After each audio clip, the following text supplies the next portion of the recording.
जो हमारे महादेव है ना, वो शिव गुरु, वो एक ऐसे गुरु है, पशुपतिनाथ उनको इसलिए कहा गया है कि वो सभी जीवों से स्नेह रखते हैं, सभी जीवों से प्रेम करते हैं, चाहे वो कितना ही तुच्छ क्यों हो, चाहे वो कितना बड़ा हो या तुच्छ हो, चाहे किसी भी प्रकार का जीव हो। तो एक मकरा जो था ना, वो शिव जी का अनन्य भक्त था। तो जब भगवान एक जंगल में उनके नीचे शिवलिंग था, तो मकरा को लगा कि प्रभु इतने धूप में कैसे रहेंगे, मेरे प्रभु इतने धूप में कैसे रहेंगे, कैसे बर्दाश्त करेंगे। तो वो बेचारा मकरा क्या करता था कि दिन भर अपना जाल बुन के वहां छांव कर देता था, छांव कर देता था। बस एक दिन क्या हुआ कि बरसात हो गया। तो जब बरसात होता है तो मकरा का तो जाल फट जाता है, तो फिर वो जाल फट गया। और उसके बाद जब दोबारा बेचारा देखा कि मेरा जाल फट गया, तो फिर दोबारा से वो छांव कर दिया।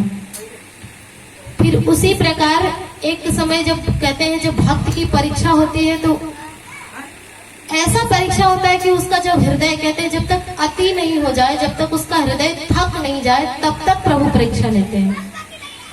तो उसी तरह मकरा का जो जाल था वो फट गया और आकाश से जो मतलब अग्नि हुई, सूर्य इतना तेज था कि वो जल के राख हो गया, राख हो गया। और वो मकरा क्या हुआ कि भगवान के शिवलिंग के नीचे आके गिरकर मर गया, मर गया। जब उसकी आत्मा निकली तो प्रभु पूछते हैं कि भाई बताओ भक्तराज की तुम्हें क्या वरदान चाहिए।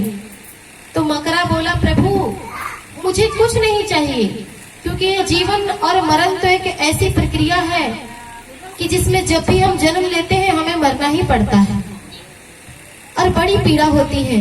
हर जन्म में जन्मना पड़ता है, मरना पड़ता है। आज कीट बने, कल कुछ 84 लाख योनियों में हमें भटकना पड़ता है। हमारा मन ऐसा है, हमारे अंदर जीव भाव ऐसी है कि हम प्रवचन यहाँ कर लेते हैं, लेकिन उस प्रवचन को अपने जीवन में कभी उतार नहीं पाते। कभी भी कहते हैं, दूसरों से कह देते हैं कि आप एक दूसरे से झगड़ा मत करना, एक दूसरे से द्वेष मत रखना, एक दूसरे से राग मत रखना, लोभ मत रखना, परंतु हम ये भूल जाते हैं कि ये सारी कमियां तो मुझ में ही है। हम खुद ही अपने आप को कभी संभाल नहीं पाते हैं। सारे राग द्वेष, सारी भावनाएं हमारे अंदर खुद है। जिस दिन हम स्वयं को पहचान जाएंगे, जिस दिन स्वयं के अंदर उस ईश्वर को पहचान जाएंगे, उस शिव को पहचान जाएंगे, जो कि गृहस्थ रहते हुए भी वैरागी है। भगवान शिव का परिवार है, पार्वती है, गणेश जी हैं, कार्तिकेय हैं और उनकी बेटियां हैं, पुत्र हैं, सब कुछ है, पुत्र वधुएं हैं। लेकिन फिर भी महादेव वैरागी कहे जाते हैं, क्योंकि वैरागी तन से नहीं मन से होता है। हम पूरे परिवार के बीच में रहकर और उसके बाद भी यदि परमात्मा के लिए यदि हम अपने लिए वक्त निकाल लेते हैं, समय निकाल लेते हैं और मन से वो उनका और हमारा समागम हो जाता है, हृदय महादेव का और हमारा जब जवाब आने लगता है, मन में जब कुछ सोचते हैं कि ये चीज होना चाहिए, नहीं हमको ये चढ़ाना चाहिए, या फिर वो मनुष्य को ऐसे बोलेंगे तो उसका कल्याण होना चाहिए, और वाकई में स्वतः कल्याण हो जाता है, तो ये शिव की दया है। शिव की दया यही होती है। कहते हैं मंत्र मूलम गुरु वाक्यम, मंत्र मूलम गुरु वाक्यम, पूजा मूलम गुरु पदम, ध्यान मूलम गुरु मूर्ति और मोक्ष मूलम गुरु कृपा। कहते हैं जब हम गुरु का ध्यान करते हैं तो हमारा गुरु का मूर्ति हो या ना हो, लेकिन हमारे गुरु हमारे सामने होते हैं। यदि हम कहीं गुरु के भजन करने जाते हैं तो हम पूजा करें या ना करें, हमारा जाना ही पूजा हो जाता है। और जब गुरु की कृपा हम पर हुई और हमें मोक्ष नहीं मिला, तो वो गुरु कृपा नहीं हुआ।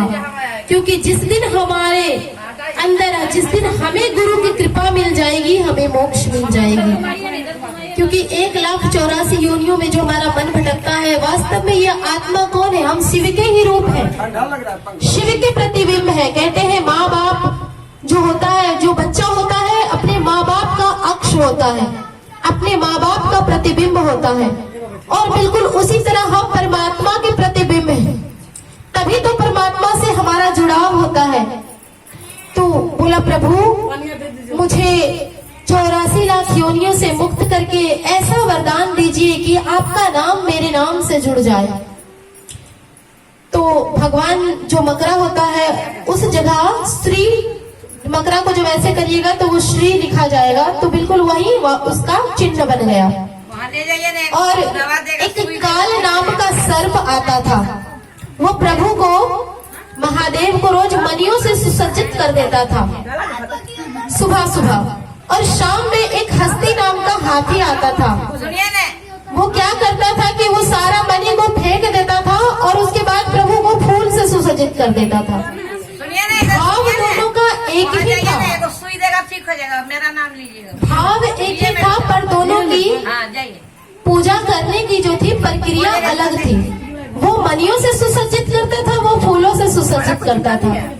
कुछ दिन जब ऐसा ही चलता रहा, बस एक दिन काल को बड़ा ही क्रोध आ गया, बोला ये कौन प्रभु को बहुत सारा फूल लाकर ला देता है। वो क्या किया कि फूल को हटा दिया और मणि से फिर से सुसज्जित कर दिया। फिर हंसते आया और बोला ये इतने भारी भारी जो है रत्नों से महादेव को कितनी चोट लगती होगी। वो क्या किया कि सारा मणि को उठा के समुद्र में फेंक दिया। बस एक दिन वो काल बोला कि आज मैं यही रहूंगा, आज यही रहूंगा और यही रहकर देखूंगा कि कौन मेरा चढ़ाया हुआ मणि को हटा देता है, कौन मेरे चढ़ाए हुए भेंट को फेंक देता है। तभी उधर से हस्ती जो है अपने सूंड में पुष्प लेकर आगे आते रहता है। और जब वो आगे आते रहता है तो दोनों में भीषण युद्ध होने लगता है। कहता है कि तुमने मेरे मणियों को क्यों फेंका। उसने कहा कि ये पूजा करने की सही प्रक्रिया नहीं है, तुम इतने भारी भारी मणि प्रभु को लाद देते हो, उन्हें चोट नहीं लगती।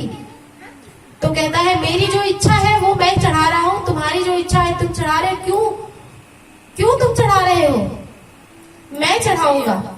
बिल्कुल इसी तरह करते करते दोनों में बहुत ज्यादा युद्ध होने लगता है। जब युद्ध होता है तो काल क्या करता है कि हस्ती के सूंड में घुस जाता है।